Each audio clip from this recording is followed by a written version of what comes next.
আমাদের তেল বৃদ্ধির দাম বাড়ানোর পরেও আমরা অ্যাজ ইউজুয়ালভাবে যেটা পাই সেটাই পাচ্ছি, কোনো বেশি এক্সেস তেল পাচ্ছি না।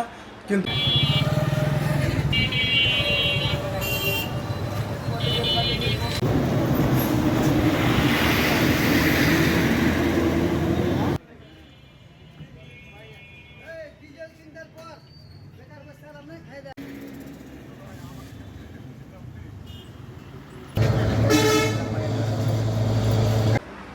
না, আমাদের তেল বৃদ্ধির দাম বাড়ানোর পরেও আমরা অ্যাজ ইউজুয়ালভাবে যেটা পাই সেটাই পাচ্ছি, কোনো বেশি এক্সেস তেল পাচ্ছি না। কিন্তু বরঞ্চ দেখছি যে খরিদ্দার আমাদের বেশি হচ্ছে, মানে যে হোটেল তার থেকেও মনে হচ্ছে 10% খরিদ্দার বলছি। আমি সকাল 7টা থেকে দেওয়া আরম্ভ করেছি, এখন পর্যন্ত এখন বাজছে প্রায় 1টা বাজতে চলো না, কত 12টা বাজছে।